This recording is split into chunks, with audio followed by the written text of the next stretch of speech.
હવે આગળ વાત કરીશું કેજરીવાલની વધતી જતી મુશ્કેલી વિશે।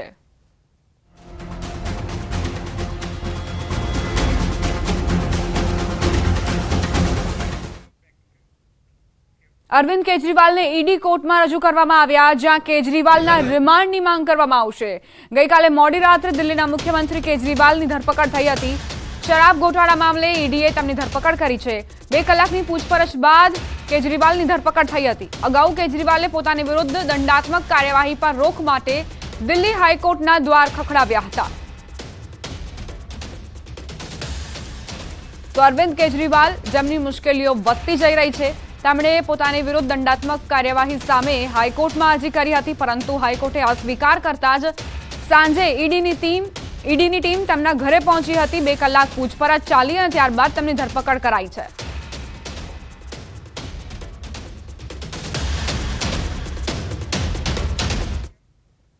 હવે આગળ વાત કાળઝાળ ગરમી વિશે।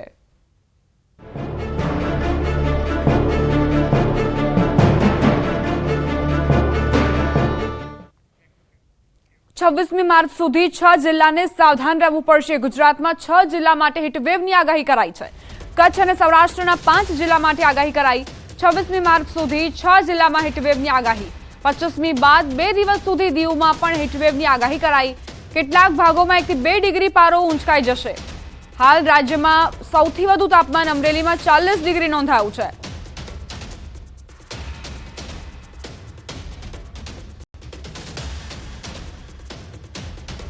अगले 5 दिनों के लिए जो है हीट वेव की वार्निंग दी गई है सौराष्ट्र और कच्छ एरिया में, जिसमें से मुख्य तौर पे जो डिस्ट्रिक्ट्स हैं अगले 3 दिन के लिए जो है कच्छ, पोरबंदर, जूनागढ़, गिर सोमनाथ, अमरेली तथा राजकोट एंड चौथे दिन से जो है दीव को भी शामिल किया गया। चौथे एंड 5वें दिन जो है हीट वेव के लिए अभी जो है हीट वेव में जो है हमने सौराष्ट्र कच्छ में जो है येलो अलर्ट जारी किया है अगले 5 दिनों के लिए, जिसमें से जो हमने डिस्ट्रिक्ट्स बताया जैसे कि कच्छ, पोरबंदर, राजकोट, जूनागढ़, गिर सोमनाथ, दीव, अमरेली, इन हिस्सों में जो है हीट वेव की प्रोबेबिलिटी ज़्यादा है आने वाले 4 से 5 दिनों के अंदर। ભરૂચમાં સામાજિક તત્વોએ હદ વટાવી છે। મંદિરમાં જ્વલનશીલ પદાર્થ ફેંકીને આગ ચંપી।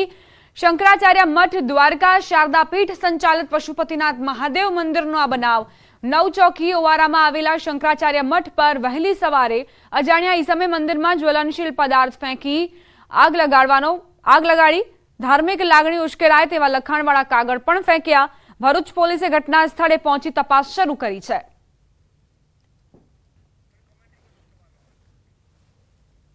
તો આ આરોપી જુઓ, જેણે બુકાનીધારી આ શખ્સ જ્વલનશીલ પદાર્થ પહેલા તો ફેંક્યો મઠમાં અને ત્યારબાદ આગ લગાવી દીધી અને ત્યાં એવા કાગળો પણ ફેંક્યા છે જેમાં ધાર્મિક લાગણી દુભાય તેવા નારાઓ લખેલા છે। મંદિરમાં આખરે કોણે આગ ચંપી તેની જાણકારી હજુ સુધી પ્રાપ્ત નથી થઈ। પોલીસ સીસીટીવીના આધારે શોધખોળ કરી રહી છે। આતંક મચાવનાર શખ્સ આખરે ક્યારે પકડાશે તે સૌથી મોટો સવાલ। કોણ છે મહાદેવ મંદિરના દુશ્મન? આખરે કેમ આ ઘટનાને અંજામ આપ્યો આ શખ્સે? મંદિરમાં આગ ચંપી કરનાર આખરે કોણ છે તેને લઈને પોલીસ તપાસ કરી રહી છે। હજુ સુધી આ જે બુકાનીધારી શખ્સ છે તે વિશે જાણકારી પ્રાપ્ત નથી થઈ શકી। સીસીટીવી ફૂટેજના આધારે શોધખોળ આગળ વધી રહી છે, પરંતુ જે હાજર સાધુ સંતો હતા તેમના મતે દેશ વિરોધી અને સાથે જ ધાર્મિક વિરોધી લખાણો પણ કાગળમાં લખવામાં આવ્યા હતા। ત્યાં કોઈ એક ઈસમ આવી અને આ જગ્યા ઉપર જ્યાં ઊભા છે ત્યાં મઠ ઉપર કંઈ પદાર્થ નાખી એને સળગાવવાનો પ્રયત્ન કરે છે। એનું ફૂટેજ સીસીટીવીમાં આવ્યું છે। આ મેસેજ મળતા તાત્કાલિક પોલીસ ઘટના સ્થળે પહોંચી છે અને આજે તમામ LCB, SOG, DYSP, local police station અલગ અલગ ટીમો બનાવી અને આનું ઇન્વેસ્ટિગેશન અમે લોકોએ ચાલુ કર્યું છે।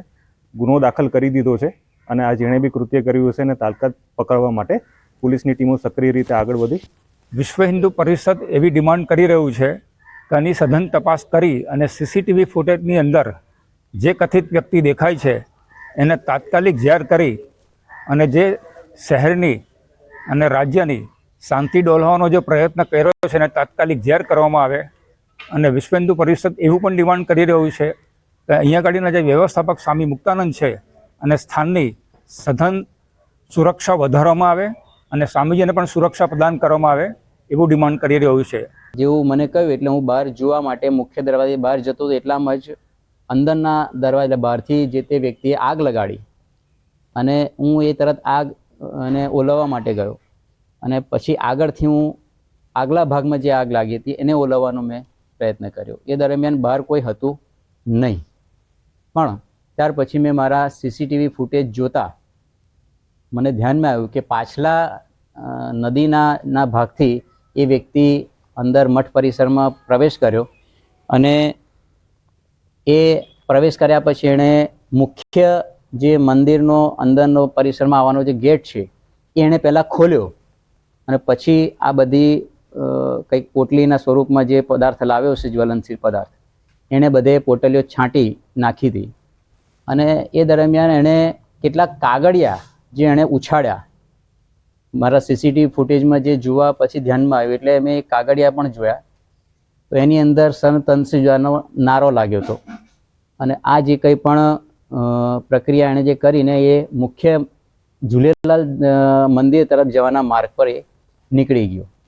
એણે કાળા કલરનો આખો બધું જ પહેર્યું હતું ડ્રેસ અને બુકાની પણ એ જ પ્રકારની બાંધી હતી અને ઉપર જાળીદાર ટોપી હતી સફેદ કલરની અને હાથમાં ગ્લોવ્સ પહેર્યા હતા.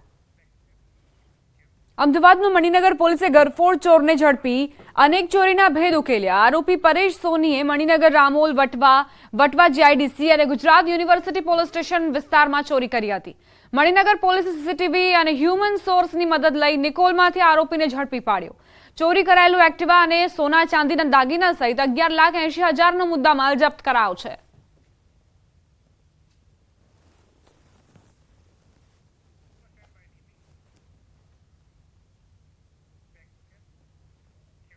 અમદાવાદમાં બેફામ કાર ચાલકનો કહેર, 4 લોકો ઘાયલ થયા છે. જીબી શાહ કોલેજ પાછળ ખોડિયારનગરમાં અકસ્માતની ઘટના બની. કાર ચાલકે બાઇક સવાર દંપતીને અડફેટે લીધા. બાઇક સવાર દંપતી સહિત 2 બાળકો ઘાયલ થયા છે. ચારેયને હોસ્પિટલ ખસેડાયા. અકસ્માત બાદ ચાલક કાર મૂકીને ફરાર થયો. કાર ચલાવનાર પોલીસકર્મી હોવાનો પણ પોલીસનો આરોપ. કાર પર નંબર પ્લેટ નહીં, પોલીસ લખેલું બોર્ડ મળ્યું. અકસ્માતને લઈને ટ્રાફિક પોલીસે તપાસ શરૂ કરતા પોલીસકર્મી વિજયની મોડી રાત્રે અટકાયત બાદ તેને પોલીસ સ્ટેશનથી જામીન પર મુક્ત કરાયો.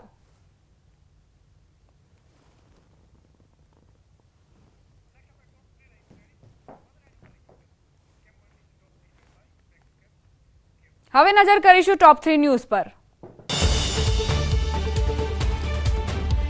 ગુજરાતના 6 જિલ્લાવાસીઓ રહેજો સાવધાન. કચ્છ અને સૌરાષ્ટ્રના 6 જિલ્લામાં હીટવેવની આગાહી.